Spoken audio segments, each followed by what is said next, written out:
good does it get, SK? Why not Australia? Today, live from the Pinecrest Inn, it's the Smylie Show. So long, everybody. This is the Smylie Show. All right, guys, happy to be joined by Sepp Straka. Sepp, what are you, like 7 minutes away from me? But we're going to do this over Riverside Zoom here because guess what? We're both dads. We both have bedtimes and responsibilities at the end of the night. Can take a toll on you. How was bedtime this evening getting the kids down? Yeah, bedtime was good. I tackled Leo. Paige took Thomas. Leo Literally was tackled him. Yeah, literally had to tackle him today. But no, he did great tonight, actually. No nap today, so proud of him for sticking it out and making it to bedtime. Dude, when the kids don't take naps, it at 5 o'clock to 7 o'clock hour, or hours, I should say, it's an eternity. It doesn't end. And boy, I love my kids more than anybody. But I tell you what, when they miss their naps in the end of the day, whew, Yeah, it's tough. and I don't know if you'll have the same problem. no, it's like they don't have the energy, but they still want to do all the same things, and they can't. They just Yeah. physically can't. Leo had a little fall today out there outside on the pavement, so he got to play Dr. Leo and doctor himself back up. But yeah, other than that, it's actually pretty uneventful. Dude, you sent a great picture to me earlier with Leo swinging the golf club. By the way, it looks like he's a potential to be a lefty, seeing that he had the left-hand low thing going on, or is he going Josh Yeah. Broadway on tour? I don't know. He does a lot of lefty stuff. He might be a Broadway, but he'll throw a ball lefty. So I don't know. But he definitely wants to swing the club right-handed. I mean, Okay, well, that's good. yeah. It's a relief, I don't know. right? Yeah, it is. It is. I mean, lefty they live a harder life in the golf world. Everybody knows it. So But have you ever seen a bad lefty golf swing? they all look pure. But then when you reverse them, they all look weird. So I don't really know. Have you ever seen Phil's golf swing reverse? Yeah, It's just like I don't like it. it's so I don't pure like lefty. it. But you reverse it, it's like who is this guy? Yeah, I think I'm with you. But hey, if he got into baseball and was a lefty, batting from the other side of the plate, this guy, it's a couple rounds he could get drafted up in that MLB draft, and I know he's going to have power to both sides of the field, being a son of a Sepp Straka here. The Yeah, odds. I don't know. He won't. I hope he won't inherit my baseball talents, but maybe if he can get on your team, you can coach him up a little bit. Yeah, I don't think people realize that we live in the same hometown and we have kids the exact same age. Two boys now that are going to be in the same grade. I mean, I think you and I have a good opportunity to potentially coach linebackers, coach cornerbacks of some middle school, some junior football teams or baseball teams, and look out. I mean, I think with us as coaches, it could be great, but it also could end terribly too. Yeah, I know. Maybe we need to just step aside a little bit, but with the talent level, then we might be running the little leagues here in Vestavia soon. I know we're gonna win some state championships in golf, though. I'll tell you that right now. Yeah, if Leo keeps playing the way he is now, I mean, he's on a great pace. So Oh my goodness. Well, it's so fun to be a dad. I know you enjoy just as much as I do, but it's also so difficult being a dad and being a pro and traveling on the road and trying to wear all the different hats. And you've done it so well. You've climbed all the way up to 12th in the world, but I don't think we've actually had a full conversation with you, Sepp, to this point, to where we really can kind of dive into your journey really to the PGA Tour. I think everybody recognizes you now playing Ryder Cups, winning on the PGA Tour, but you're a twin. Obviously, Sam Straka was who I knew growing up a little bit more because Sam was the one I played with and I struggled beating Sam because he was really he was good. good as a Yeah. junior. He hammered the golf ball and I think was probably more of a high profile player than you in junior golf. Nothing against you, but No, I mean, no doubt about that. Yeah. just kind of Yeah. talk about that development in junior golf and having a brother that was really pushing you to climb to the level that he was at. Yeah, it was great to have him. It really was. I mean, I was always trying to basically make myself as good as him. I mean, he was an excellent junior player, played in all the invitational AJGA stuff, and I never got into those tournaments. So I was always playing SJGTs in the open AJGA events, and yeah, my goal was always to beat Sam. It was always kind of the benchmark, and Still is. and it was a pretty well. Now it's a must. Now if I don't beat him now, then I'll hear about it for quite a while. So but no, he was a baller. He was really good all the way through early years of college, and that was always kind of my benchmark growing up was to try to beat Sam, and yeah, it definitely made both of us better players. I think just to always Yeah. have that competition. Yeah, Seth, do you think that allowed you to play with a little bit of a chip on your shoulder? Everybody always kind of talking about Sam growing up, how good he was. Did that help you and motivate you to work harder? Maybe a little bit. Yeah, I think it's kind of my personality too. I'm kind of more of a laid back, behind the scenes guy. I'm not like very big on social media or anything like that. I don't put myself out there much. So it's always kind of my style to fly in under the radar. And yeah, I think that started at an early age with Sam. I mean, he was always obviously for good reason drawing the headlines, getting the letters from the coaches and all that. Hmm. So um, yeah, that always kind of has been my MO, and it really kind of still is today. I mean, you played at Georgia for 4 years. You're basically in the lineup the whole time. But the recruitment to Georgia, did it happen kind of late in the process for you? Did you feel like Georgia was going to be an option? Obviously, Sam was being recruited heavily, but was there at one point did you feel like Georgia was not a part of the equation, or did it kind of slide in late? Yeah, it was it was always they always recruited Sam because obviously he was a really good player. I think through Sam they kind of started watching me a little bit, and they were like, "Well, this guy's not too bad, He's got a decent swing." And yeah, I guess a few things happened. I was honestly shocked when they offered both of us to go Okay. there. But yeah, I'm so fortunate to be able to play there because that system was set up so well for me to try to improve my golf game, and definitely wouldn't be where I am now without it. All right. So who were some of the older guys when you were a freshman when you got to Georgia? So when I got to Georgia, that was the year after Harris, Hudson, and Russell all left. I So mean, we talk had, about like a trio, yeah, dude. yeah, and we were not good enough to fill those shoes. Not even close. So yeah, so that was big shoes to fill. But then year above me was Keith Mitchell. Yep. He's on Crummy? tour. Joey Garber, Cromie was also the year above me. Him and Joey Garber was also the year above me. So those three guys were the year ahead, and we were a pretty young team. I mean, we had one redshirt junior on the team, TJ Mitchell, and then that was it. We had Bryden McPherson on the team for a little while.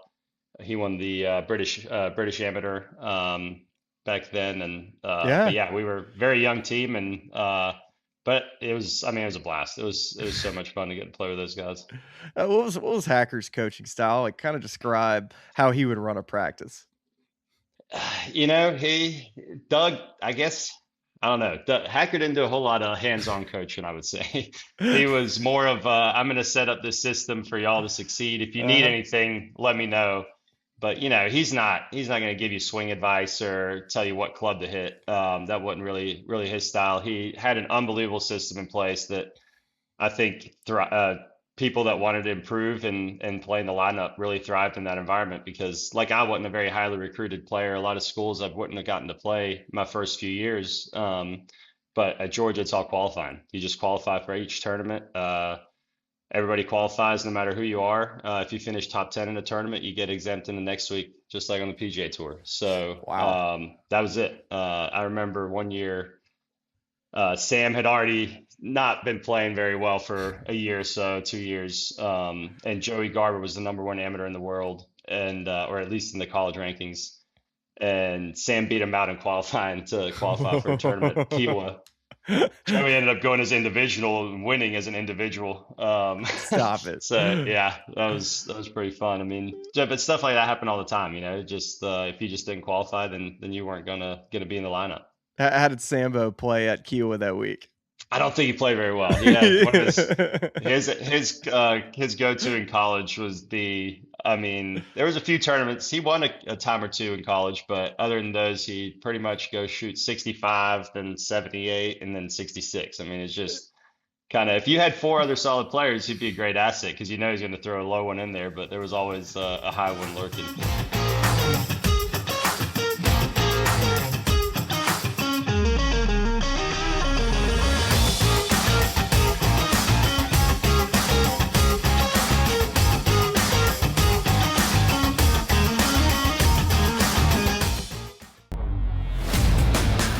There's a basketball player who's 7'9".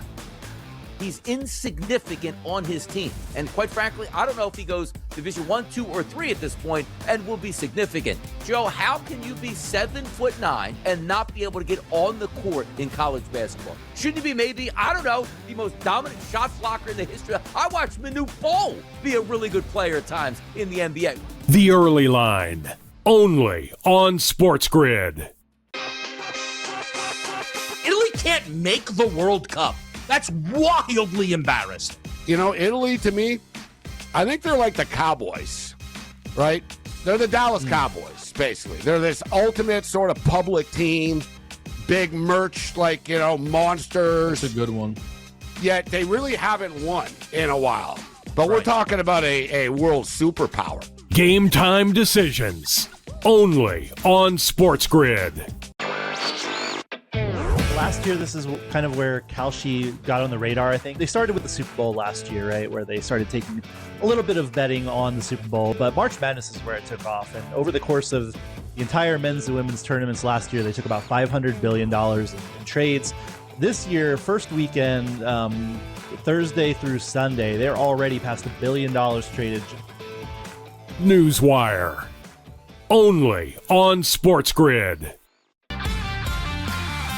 As a former pitcher who thought the umpires were wrong far more than people let on, I like the ABS system. But you're going to have problems because umpires are going to start having issue with the fact that they're being called out. Well, here's the thing. Umpires are now going to be treated like players. They're going to get publicly embarrassed when they make mistakes in front of the fans. Outspoken with Dan Cilio, only on SportsGrid.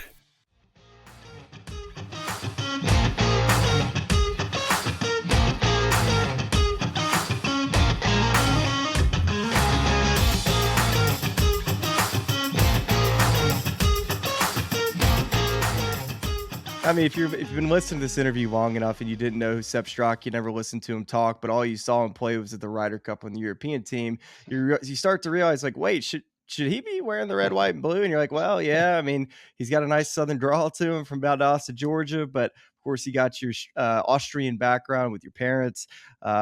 And I wanted to talk about Sam. What he caddied for you at was it the Olympics where he caddied for you? Caddied for me at the Olympics in Japan. Yeah, 2020. What was that experience like? You know, That was wearing the I keep trying to say Australian. It's Austrian colors.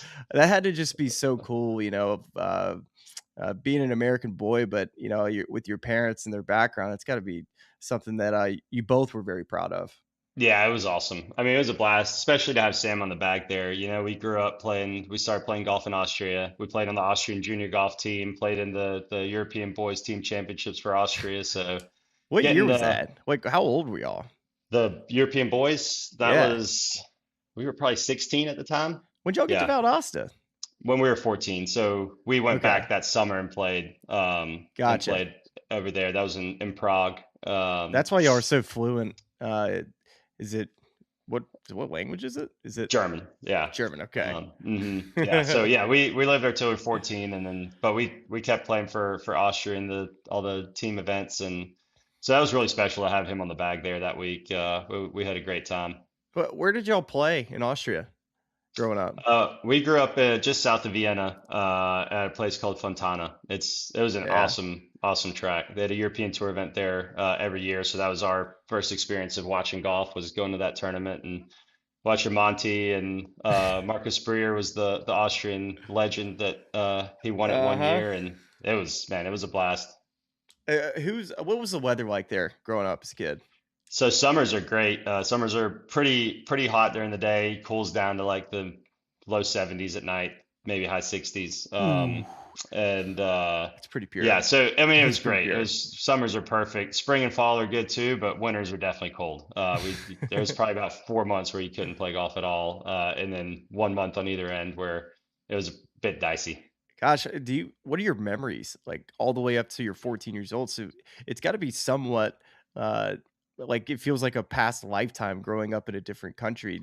What are your memories of growing up in Austria? It was great. I loved it. I mean, we always split some time, so we always would come to the States in the summer, and then Gotcha. when we were in the States for high school, we'd go over there for a few weeks each summer. So it was always kind of split on time between the two. But no, it was awesome. It was great. The golf scene was really cool. I mean, Austria's a small country, so you play the same guys every week. But it was fun to kind of get some friendships and get to know the guys really well. And I remember now still Matthias Schwab. Yeah. Matthias Schwab, Sam and I. Matthias was, I think, 2 years younger than us, 1 or 2 years younger than us, and we always. I mean, he was a baller, especially at a young age. He was really good, and so we always had great matches, great tournaments, and yeah, it was a blast. So when you got to Valdosta, how easy and how quickly were you brainwashed to become an Atlanta Braves fan and a Georgia Bulldog? Like, was it instant? Like, is it just part of growing up in Georgia? Yeah, so that started early. I think that's in my DNA. My mom's from Yeah. South Georgia, so we went to the first Braves game when we were like, I don't know, 10 or 11. I think we did a trip up there with my whole family on my mom's side, and yeah, I've been a Braves fan forever, and my mom's family is also Georgia fans, so that was a pretty It's in your blood. easy pick as soon You as got- that offer came. Yeah, You got red in your blood, like legit that's right. red. Atlanta Braves, Georgia Bulldogs. Well, it's a shame, really, but the Georgia Bulldog part. But I can get behind the Atlanta Braves bit. But another decision you made right after college, of course, you had a great career at the University of Georgia, but right after you finish there, you have to make a decision of what company you're going to sign with, what golf ball you're going to play. You ultimately choose Srixon. Can you just tell me about just the process of ending up with Srixon, and you've been with them your entire career? Yeah, it was pretty interesting. It was back when, so I was Nike in college. Georgia's obviously Nike school. Was Nike in high school. I was always a Nike guy, and then all of a sudden they stopped making clubs. So I was kind of literally, I could pretty much go anywhere I wanted with absolutely no ties because I'd always only played Nike. So I just did a lot of testing, just went through all the companies, went through everything, and absolutely loved Srixon's iron and wedges, and the ball too. Those are the three things that were kind of the most important to me. And yeah, absolutely loved all that. So I was kind of a free agent and lucked into kind of signing with what I think is pretty undisputable, the best iron in golf. Oh, the irons are just incredible. Any amateur, any pro will tell you the same. It's just so good going through the turf. And let's talk a little bit about the golf ball. So when you went and did the testing, what was some of the first things you noticed? The biggest thing for me was the wind. I felt like in the wind, the ball just was so much better than all the other ones that I tried. I was just kind of a lower spin guy, so I always played the XV.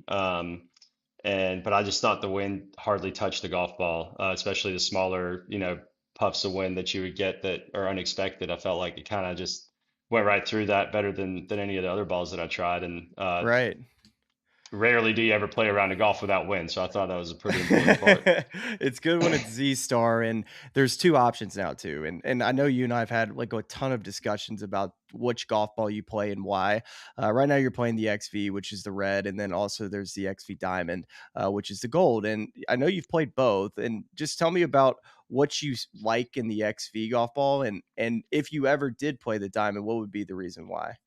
Yeah, I did a stint with the Diamond a couple years back. I think it was when it was first coming out. Yeah. And I loved it. I think the Diamond's great. It just gives you a little more spin on the irons. And at the time, maybe it was just I was playing on the West Coast. It was my long irons were not they weren't staying in the air very well. It was I was kind of losing a little spin. And I was like, I'll just go to this little more spinny one.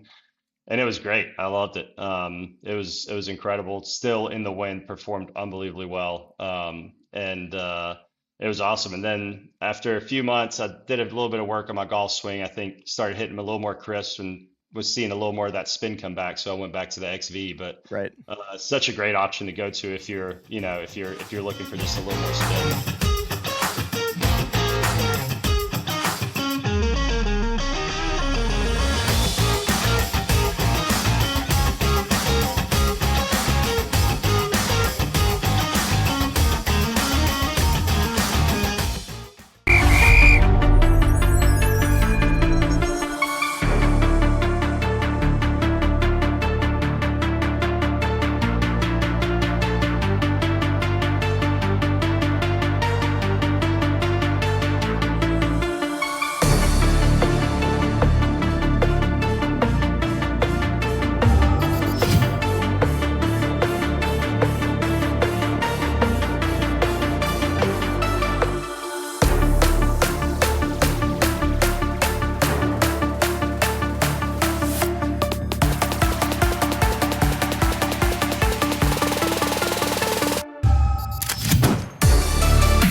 it's almost like a rite of passage. You have to go play with the czar, Pat. It's like, yep, come on, step Yeah, in the the office, Godfather probably. and he'll Yeah. be real nice to you before he's like, Oh oh, yeah. good for you, man. Where you playing next? Oh, little mini tour event. Good for you.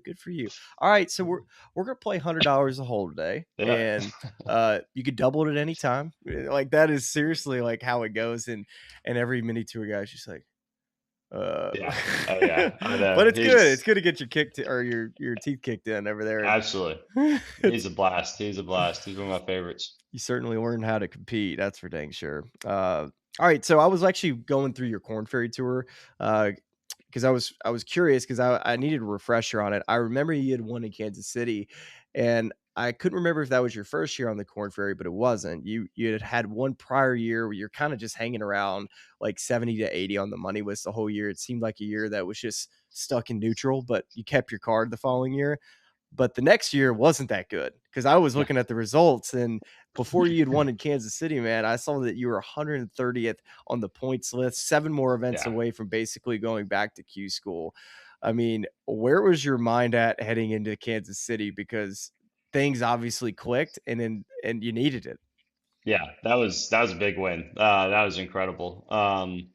Yeah, I don't know. I think I missed like three cuts in a row by a shot leading into Kansas City, and felt like I was hitting it pretty good, but couldn't make anything. And I was not in a great place. I think I just signed up for Q school, and did you? Oh no, you didn't. You did it. I basically just admitted defeat. I was like, oh well, we got 2 or 3 weeks. Just go ahead and sign up, try to get my site that I like, and get some good golf going into Q school. Just try to get my game going. And then Kansas City happened, and I don't even I started making everything that week. I just actually started putting good, and I felt like I was hitting it really good the weeks leading into that. But on the Corn Ferry, you got to putt well, and I was not putting well that year until Kansas City happened, and then fortunately ended up getting my tour card in the finals in Jacksonville. Yeah, so it's almost similar to a PGA Tour pro who thinks he's gonna miss the cut. He's like, "Oh, I'm gonna book my flight," and next thing you know, he shoots 65, makes the cut, and Done turns that around. before. You've done that before too. John Deere, when I won, I booked the flight after the first round. Stop it. I mean, I was like 120th or something. I played terrible, and I was a morning tee time, I think, on Friday, so I went ahead and booked the flight. And putter got hot again. Last 3 rounds, ended up winning that one. I tell you what, at Shinny this year, if you shoot 74 the first round, we book a flight. I think the third time's a charm, right? In all this. Yeah, exactly. Just in case. Yeah. I was gonna say Augusta, but you're driving to Augusta, so yeah, I know you're not booking a flight there. But yeah, man. All right, so you said all right, third at the Corn Ferry Tour Championship, and that got your card basically.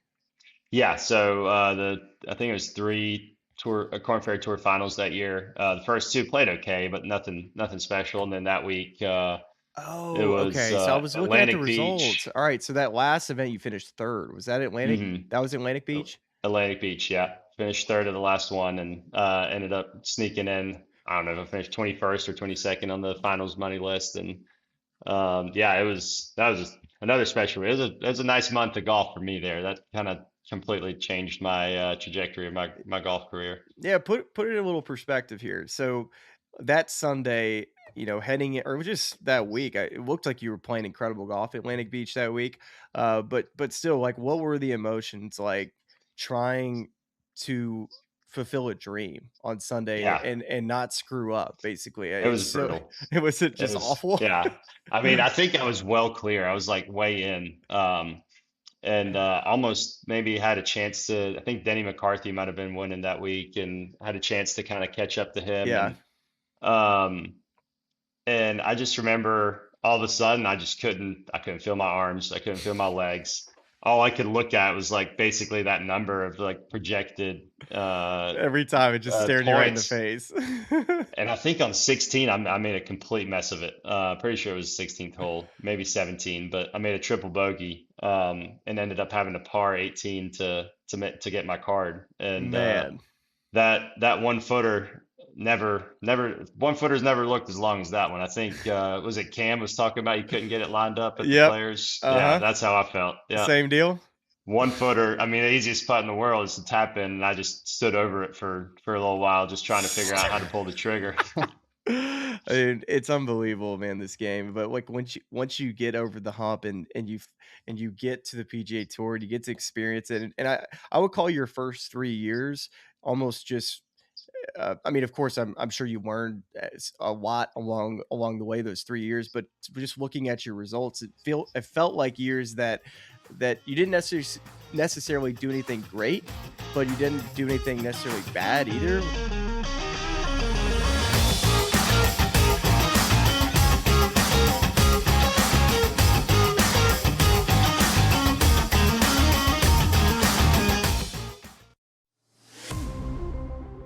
So much to get into. So much to get into, so little time. Listen, this is a time of year where it's great basketball. Teams that have to be at their best, some teams at their best for 40 minutes, some teams at their best for 36 minutes. But at the end of the day, you got to play your best 40. Otherwise, you're going home like we saw over the last couple of days. College basketball today, only on SportsGrid. Massive shift in the sports landscape that the national media desperately does not want to admit.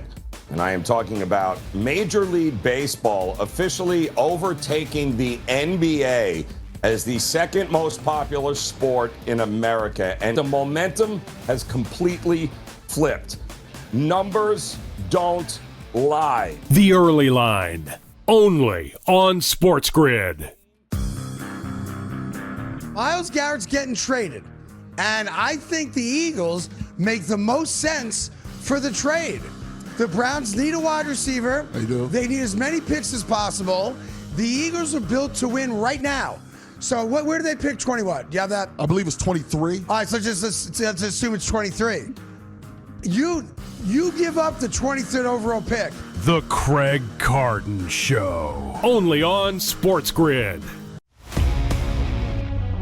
Discussion in March was, this ABS is ruining everything. There's challenges in the second inning and the third inning. And yes, for CB Buckner, that has been the case. But for every other umpire in Major League Baseball, what you're seeing, Donnie, is exactly what you said. This is going to normalize. We did see a lot of success in the first couple of days of the season. Pro Baseball Today, only on SportsGrid.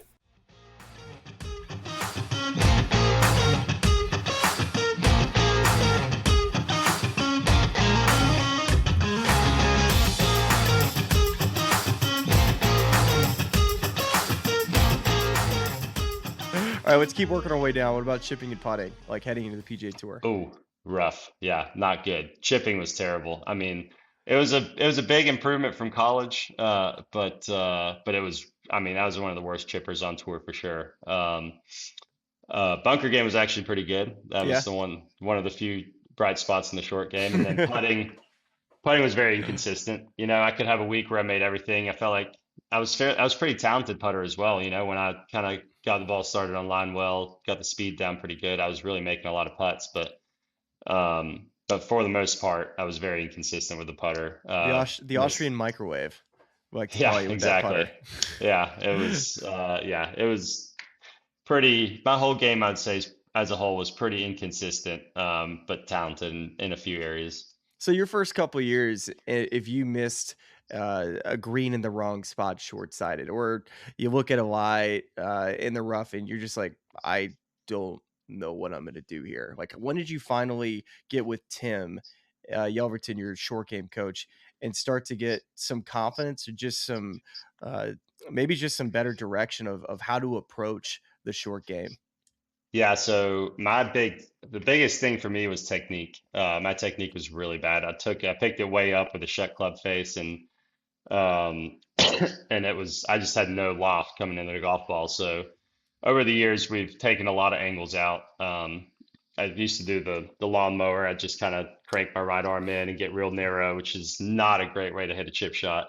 So over the years, we've cleaned up technique a lot, and then I'd say over the last 3 or 4 years, the biggest thing that he's taught me is reading lies. He's so good at just teaching different ways to hit shots from different lies, and I think that's such a big, if you have good technique and you're not really getting much out of your short game, that's probably the biggest place to start because Yeah.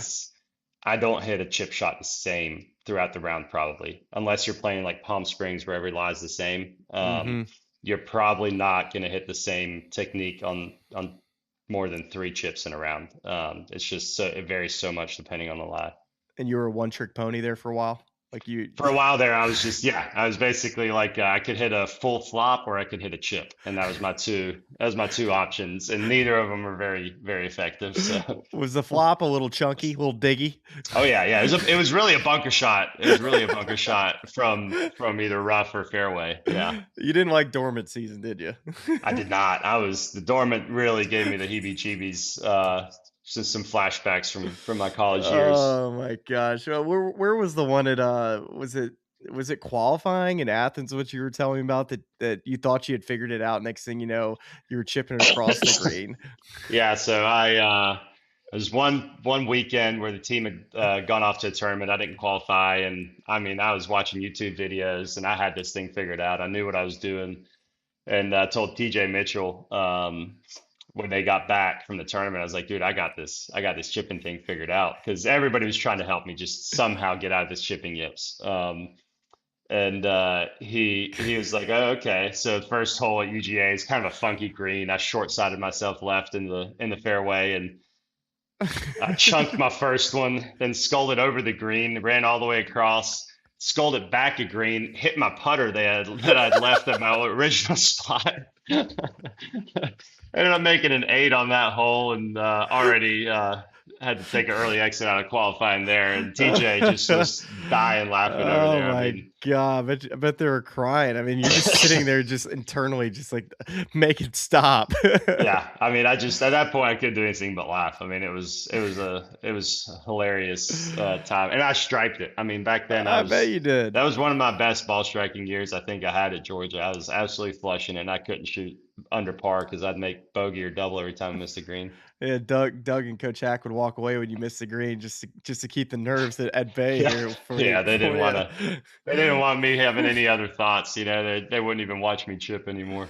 Oh my goodness. So I'm looking at some just advanced statistics here.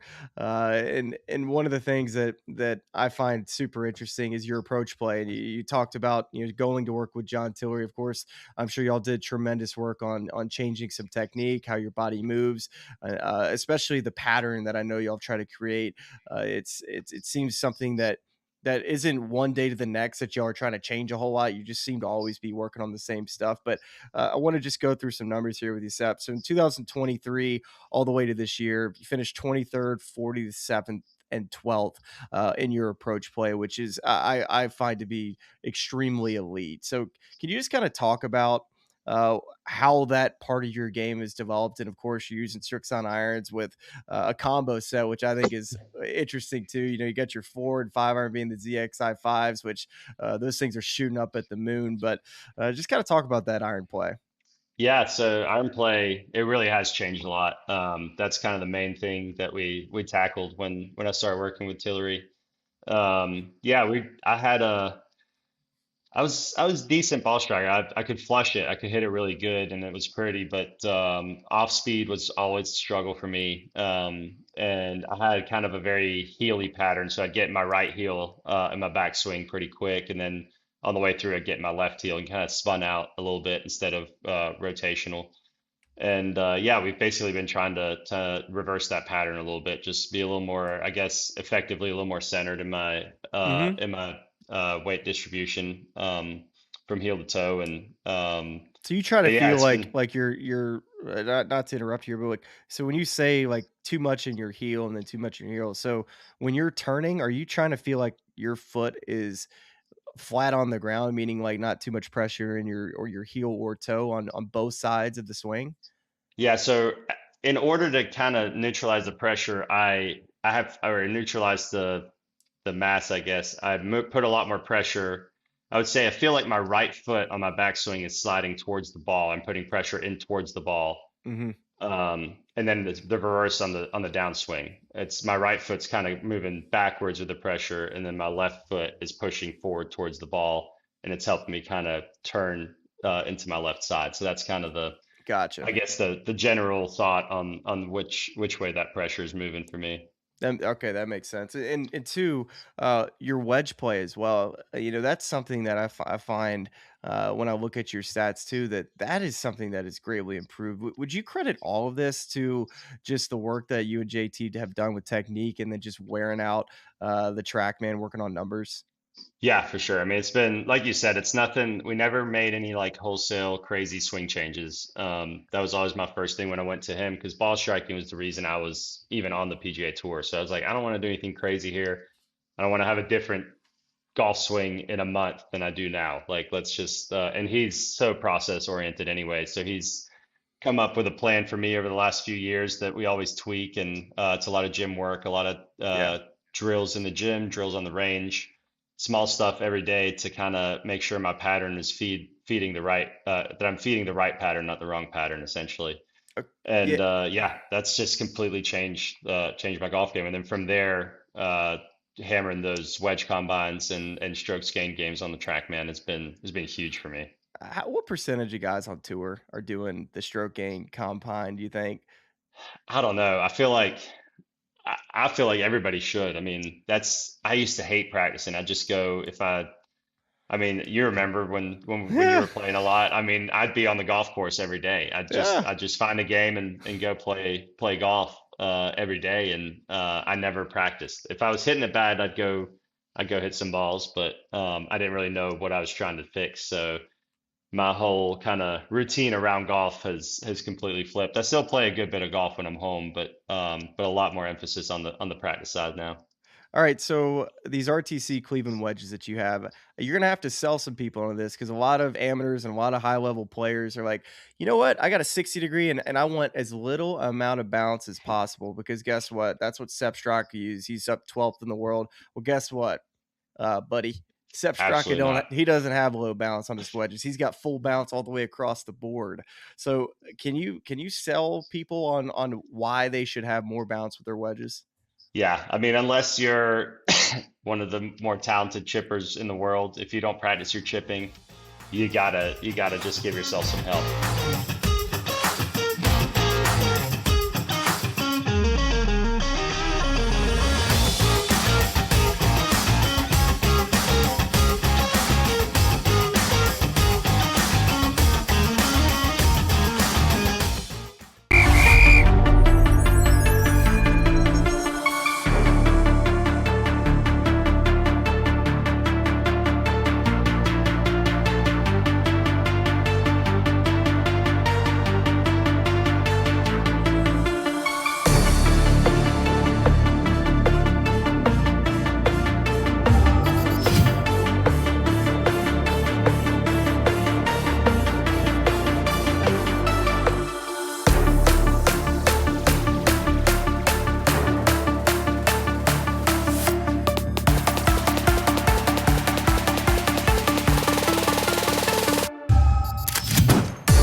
Hey, you know, a lot of people too. We're selling people on balance, and now we're going to educate people, because Augusta National is, of course, a place that people would dream to be able to play it. You and I both have played it. You've played it multiple times, and you got a lot of experience around there now, and you kind of know how the place plays, and what people might think about Augusta is that, man, there's nothing out of place at Augusta National. The flowers are perfect. It's perfectly manicured, but when you play it, and you start to realize how the golf course plays, and you have lies around Augusta that are not American Express lies, that aren't sitting on tees, No. that are very difficult to spin, and you're sitting there like, man, I've watched the Masters growing up as a kid, and I swear I thought everybody had perfect lies because it looks so green. Can you tell us Yeah. about like what it's actually like playing Augusta National around the greens? It is tough. I mean, it looks beautiful on TV. It looks beautiful in person. It looks great. And then you get up there and you're actually looking at the lie, and you're like, this is not what I want. I mean, there's a reason why it's so hard to get up and down around Augusta. And you always watch on TV and you're like, how did that guy just hit that chip shot? You know, just hit a nice little spinner up there. But it is, I mean, it's into the grain. Everything gets mowed into you. And it's tough. I mean, they make it really, really hard in every aspect. And honestly, that's one of the places where I think a lot of people do add bounce to their wedges, just because it is, you know, it's easy to kind of duff a chip out there, to be honest with you. So, yeah, they make it really tough around there. And yeah, all the bounce you can have is nice to add. I just want to kind of talk about like two specific chip shots. Right of 11. If you ever go to Augusta National on a practice round, you'll see guys chipping right of 11 for 5 to 8 minutes while they're just trying to figure out how that first bounce is, if you're going to play the bump shot, or, hey, maybe my lie's good enough to kind of open the face and play a spinner here. And then you also go, let's say, long or right of the 6th green when that pin is up top on top right of that shelf. Similar type of shot where it's so quick when the golf ball finally gets on the green that if your lie is not that great, or if it is good, just talk about the indecision and the challenge that you have on chip shots like this at Augusta National.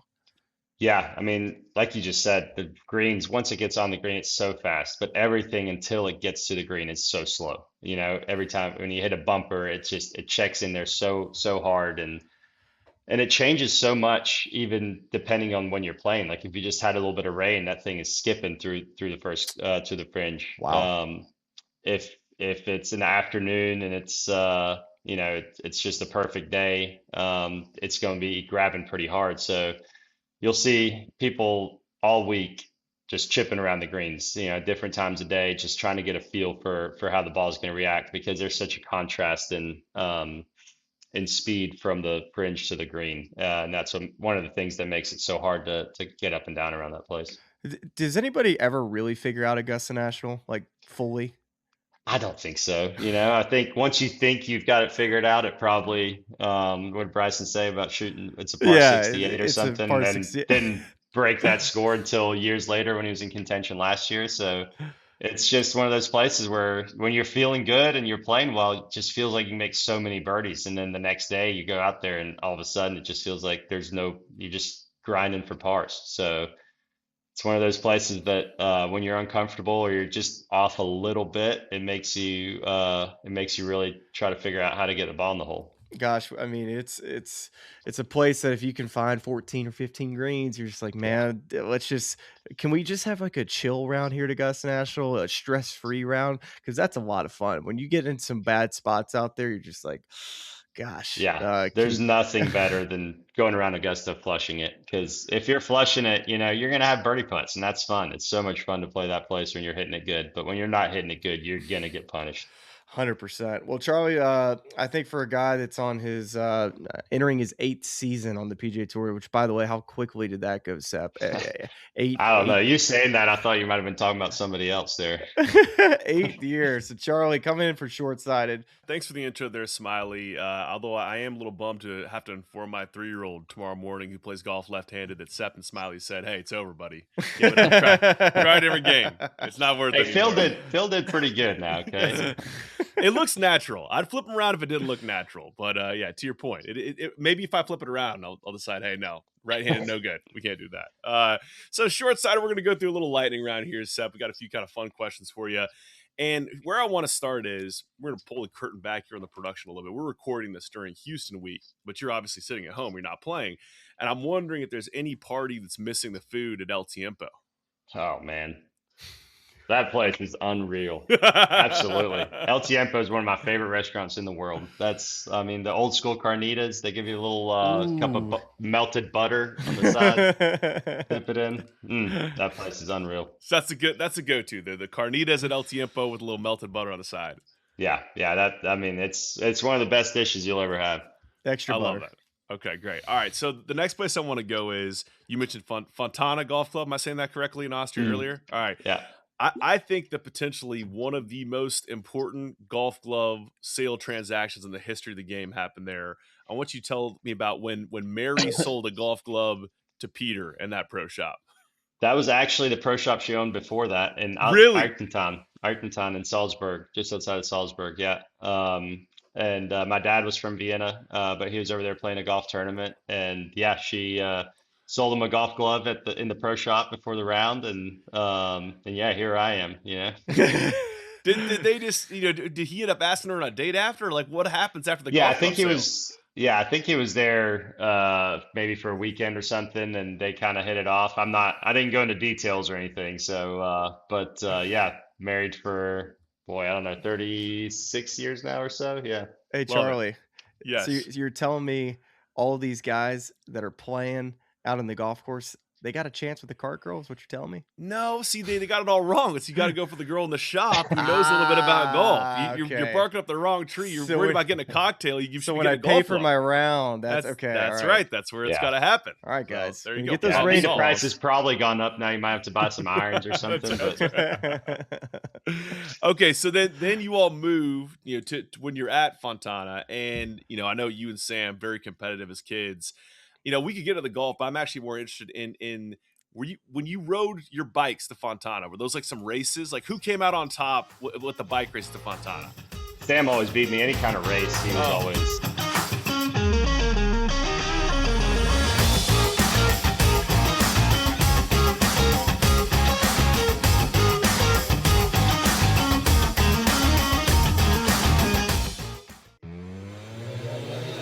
Find some opportunities to make yourself some money, or to find a middle, or man, that doesn't look right, I'm going to go under whatever, arbitrage, hedge. You could do all of these things. It's why we do these shows. And in-game betting, I know a lot of people that make a lot of money off of in-game betting. There's nothing wrong with in-game betting. I think it's much more good than it is bad.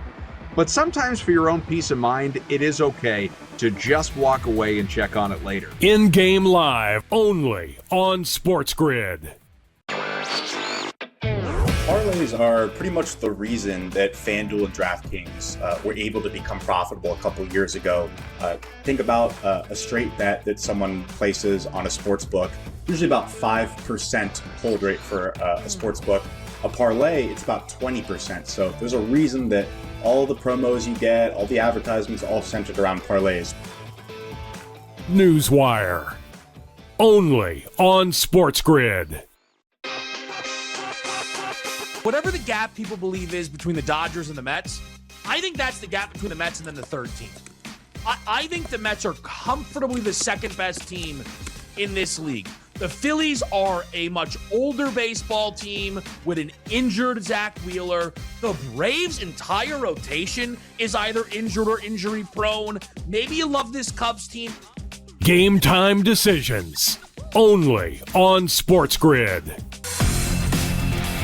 I think there's an opportunity down the board. I think Pete Alonso likely has some new life. And what about your boy Schwarber here? We know, come on, up at the top, he's going to have enough at bats and enough pitches to do it. Sounds like he's got 40 to 50 home runs. I don't even think working really hard this year. Prediction Markets Edge. Only on SportsGrid.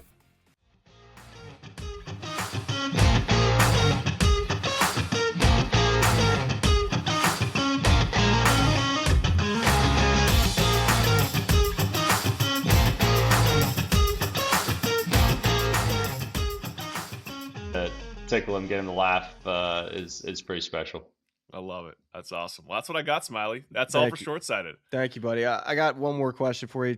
Hang in here with Charlie. Ryder Cup? We didn't ask you a question about that. What's the best part about playing in a Ryder Cup? Because I imagine just the experience that you get from it, the friends that you make along the way, the memories that you have to this point playing in two of them, just got to be incredible. Yeah, I mean, Ryder Cup is unlike any tournament that you'll ever play. I mean, it's unlike any experience you'll have in life. Those guys, I feel like I'm so fortunate to have played with essentially the same 11 guys. I mean, identical twins, we switched out there, but the same team. Yeah, exactly. But they're both around in both Ryder Cups. So yeah, it's so special, the friendships that you make, the bonds that you create, and how special they make the experience for you. That week, the weeks leading up to it, even the year leading up to it, everything's just geared towards how can we get the team firing on all cylinders. How can we get everybody playing their best and the best mindset, and just to enjoy the experience. I think that's the biggest thing, is they make it so fun to be a part of that team. And how good is this, Smylie, that looking back on talking to Sepp at the BMW Championship of 2024, we asked him about the atmosphere at Bethpage and Ryder Cup. He said, I don't know if I'm ready. It's in our show open now. Oh, it is in our Golf show Channel open. every week. Have and you he was seen it, ready. Sepp? He was wrong. He was ready. He was perfectly fine. They retained the cup. So that opens our show every week on Golf Channel. Having John Rahm as a partner will get you ready. Turns out that guy's pretty good at golf. So that was a fun couple of days getting to play with him. Is Luke Donald trying to start a dynasty, by the way? Is he trying to enter the Nick Saban conversation or Kirby Smart conversation as greatest coach to ever do it? Yeah, I mean, if we pull this one off in Ireland, I think it'd be undeniable that he is. I mean, in my mind, he already is. He's the stuff he's done. I mean, going to Bethpage was always marked as impossible. They said it would be impossible for us to win there, and he made it to where every one of us believed by the time we teed off that it was possible. And he said it in his opening speech in New York was incredible. I don't know if y'all saw it, but briefly talked about how honored he was to be there, how honored we all were to be there. But to make no mistake, we were there to win, and I think that got everybody pretty fired up. And it was such a special week, and so excited that he's doing it again. Man, to be a part of a Ryder Cup winning team, man, I bet you got some dang good memories. I wish you were a GoPro on your head at both of those celebrations, because I wish I could live those moments with you. But we're just going to have to talk about them in the Vestavia Country Club or Shoal Creek locker room. You have to tell us those stories, because I can't imagine how fun that was. Yeah, that was a blast. Yeah, some of those might have to stay in the locker room. It was man, such a great time. Seth, there's one short-sighted question. I need like a bonus one for this interview, because I got such a kick out of this. I was bopping around the Seminole Pro member, just trying to see who was there warming up, and I looked over on the putting green. I was like, what's that guy do? Like, he's not wearing a hat. We're in like South Florida. The sun's baking out. Oh, that's Sepp Straka, just kind of working on the hat tan. Is that kind of your play, unless you need one on the course? Yeah, I was trying to level out the hat tan a little bit that day. It might have looked like a shining light out there, because I think I was a little lazy going into that. It was pretty white on the dome. So did you go no hat all day long? I did. Yeah. Wow. I wish I would at least put one in the bag for the back nine. It got a little toasty out there. No sunglasses, nothing. Just straight up. Not a sunglass guy. Yeah. Wow. Yeah, I just went straight. That's bald. impressive. That's really impressive. I mean, I know you love Srixon, and at times I think Srixon hates you for not wearing your hat more than you should out there, because too often I look down and I was like, he's not wearing the hat again. I know. I've waited. I keep waiting on Srixon to reach out and be like, hey, dude, you gotta, at least when you're in contention, just put on the hat in between shots. But hey, but I understand. I mean, you got Stuart Sink and Brant Sedgwick just to check out. It's like, all right, if I keep wearing this hat every day, I'm gonna have that problem. I know. I'm trying to leave Stuart up to that what you would call it, that honor. Yeah, I love it. All right, Sepp. Well, we appreciate you coming on, buddy. See you in San Antonio. And, of course, best of luck in this year's first major. Absolutely. Thanks, guys. Appreciate you having me on. Go Dogs. Thank you. Go Dogs. We'll see you next week on the Golf Channel. This has been The Smylie Show. You know, I listen to this podcast. It's really cool. And all of our lovely fans and subscribers, but make sure you like and subscribe. It's cool to see what you guys are doing. I know golf fans appreciate it, but we do too, so please keep it up. For all the good people at YouTube, like and subscribe. You guys have some good takes, so I'm happy to come on and shoot the...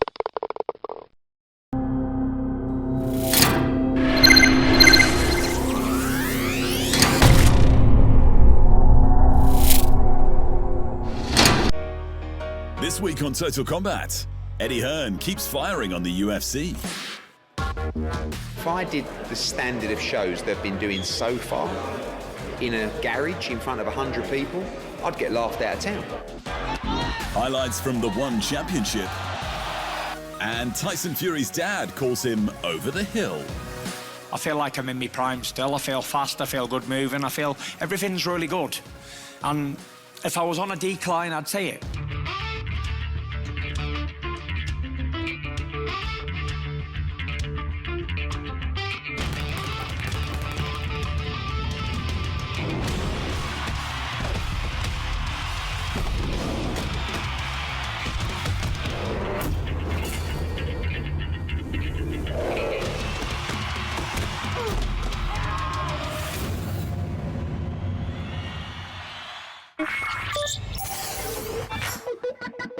In the UFC Fight Night 270 headliner at London's O2 Arena, Movsar Evloev pushed his record out to 20-0 by handing Lerone Murphy the first loss of his career.